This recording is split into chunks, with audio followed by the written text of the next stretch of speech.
Ne nous trompons pas de combat. Ne nous trompons pas de combat. Je voudrais revenir sur la présence de nos amis libanais ici en Côte d'Ivoire. Depuis des semaines, beaucoup de choses ont été dites sur la toile.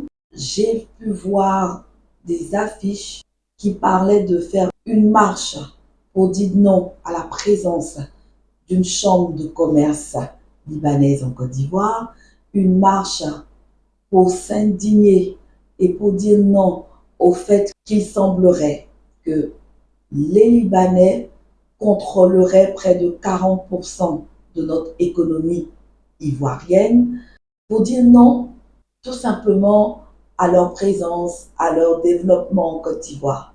Ne nous trompons pas de combat, s'il vous plaît. Nous avons le droit, et je l'ai dit dans une précédente intervention, nous avons le droit de dire sans honte, sans complexe, que la Côte d'Ivoire appartient aux Ivoiriens. Ça, c'est clair et c'est net, ce n'est pas discutable. Comme j'ai pu le dire, nous sommes un peuple qui a été éduqué dans la solidarité. Nous ne remettons pas en question notre esprit de solidarité. Nous disons tout simplement que lorsque nous accueillons d'autres peuples chez nous, nous réclamons un minimum de respect de ce peuple-là vis-à-vis de leur hôte que nous sommes et aussi vis-à-vis de respect des lois de notre pays. C'est ce que nous réclamons. Nous réclamons aussi de la part de nos administrations un certain privilège. Oui, parce que nous sommes chez nous et que les autres, les étrangers, ne doivent pas mordicus passer avant nous. Maintenant, un fait est, nous avons reçu d'autres peuples chez nous.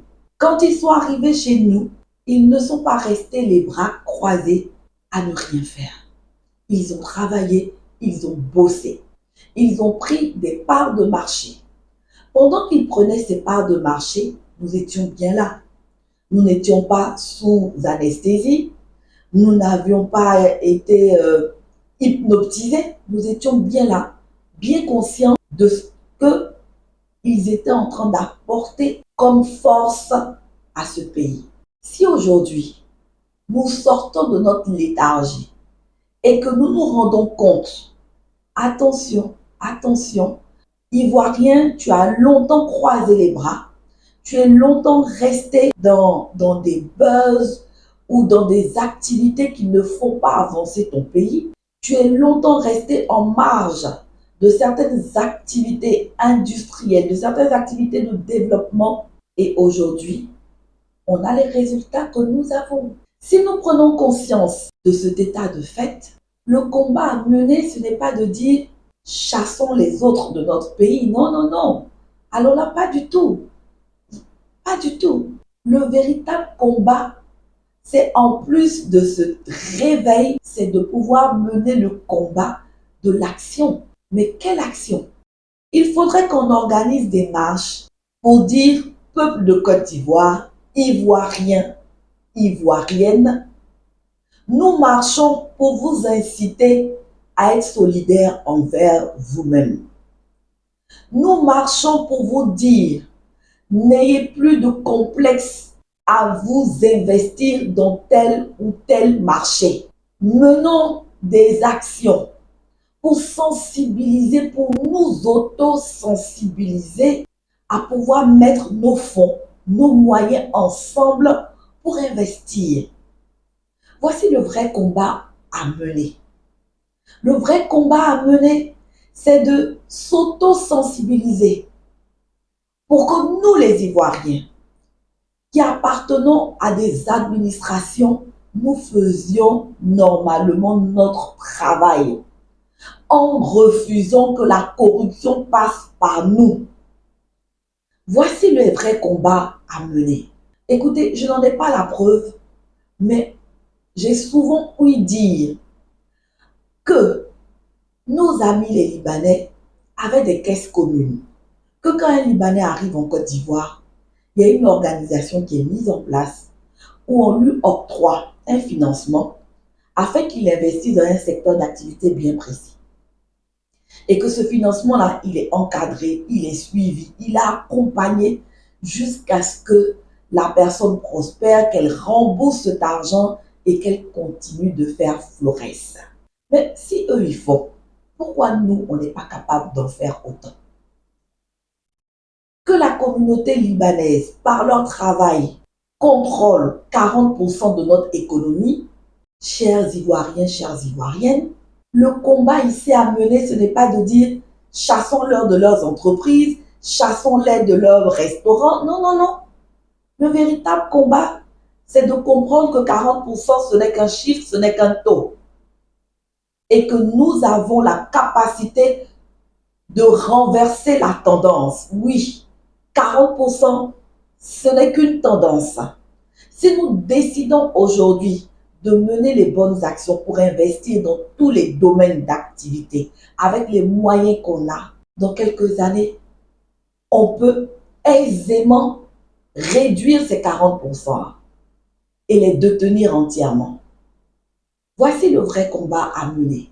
On dit que la communauté libanaise, il y a des dinosaures qui ont un pouvoir financier. Mais il y a des Ivoiriens aussi qui sont des dinosaures, qui sont de véritables pouvoirs financiers. Où sont-ils? Le véritable combat, c'est cela aussi, de pouvoir sensibiliser les Ivoiriens qui ont des moyens, de pouvoir mettre ces moyens-là à disposition de personnes crédibles pour investir. Il y a beaucoup d'Ivoiriens qui ont des idées, mais qui n'ont pas les moyens. Donc, créons ce cadre de fonds d'investissement. Voici les combats à mener. Ce n'est pas de pouvoir déposséder une personne de son bien, du fruit de son labeur. Non, ne nous trompons pas de combat. Et puis, j'ai envie de dire, c'est vrai, on peut s'essayer à être entrepreneur. On n'a pas tous les jours besoin d'une formation pour démarrer un business. Mais aujourd'hui, il est plus qu'impératif qu'il y ait un minimum de formation. Oui, on peut avoir une idée, on peut mettre même des moyens à votre disposition.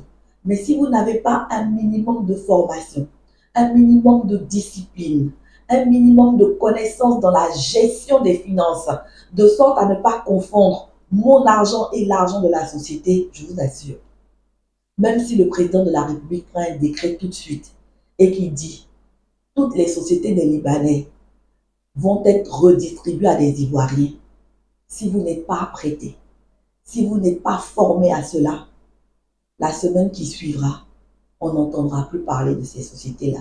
Vous allez ruiner ces sociétés-là. Oui. Parce qu'une entreprise qui marche, c'est beaucoup de travail, c'est beaucoup de discipline, c'est beaucoup d'abnégation, c'est beaucoup de rigueur. On voit quand ça fonctionne. On voit tout de suite des millions de francs. Mais derrière, en arrière-plan, on n'imagine pas tout le travail que certaines personnes se tapent pour obtenir ce type de résultat financier qui fait rêver tout le monde. Chers Ivoiriens, ne nous trompons pas de combat. Décidons d'être solidaires. Menons le combat de dire oui. Quand un Ivoirien a une entreprise, chers Ivoiriens, ce n'est rien de raciste, ce n'est rien de xénophobe que de penser premièrement à aller acheter ta télévision dans la boutique d'un Ivoirien. Peut-être si tu n'as pas trouvé la marque que tu veux, tu peux aller à côté chez le voisin. Voici ce genre de sensibilisation qu'on doit commencer à faire. Qui interdit à un Ivoirien d'ouvrir un fast-food pour faire des shawarma? Mais on a été enrichis par la présence de nos amis libanais ici. On aime tous les shawarma. J'en raffole. Mais si un Ivoirien ouvre un fast-food, je vais aller acheter mon shawarma là-bas.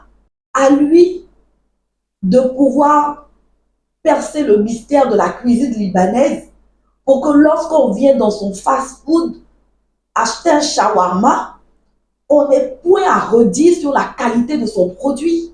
Aujourd'hui, on nous dit que la Chine est le premier producteur d'attiéké dans le monde.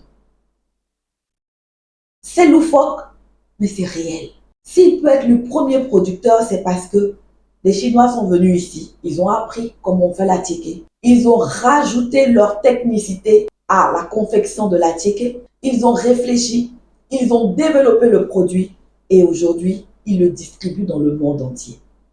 Donc, si un Chinois peut produire de la tiéké, pourquoi pas un Ivoirien avoir un restaurant de shawarma? Pourquoi pas? Donc, chers Ivoiriens, ne nous trompons pas de combat. Nous voulons reprendre les rênes de l'économie de notre pays. Ce n'est pas en chassant les autres, non. C'est en nous réveillant, main dans la main, et que nous puissions investir. J'ai vu dans un rapport que la communauté libanaise détient près de 90% de tout ce qui est grande distribution, qu'elle détiendrait près de 60% du commerce de détail. Je le répète, ce ne sont que des chiffres, ce ne sont que des tendances qu'il appartient à nous, Ivoiriens et Ivoiriennes, de renverser par la force de notre travail. Oui. À quel Ivoirien on a interdit ici en Côte d'Ivoire d'ouvrir un centre commercial à la dimension de ceux que nous voyons sur la place? Ce n'est pas interdit. Et je pense qu'il y a des Ivoiriens qui ont suffisamment de moyens dans ce pays-là pour ouvrir des centres commerciaux et même plus grands que ceux dans lesquels nous faisons nos courses aujourd'hui. C'est une question d'audace, c'est une question de zèle. Lançons-nous.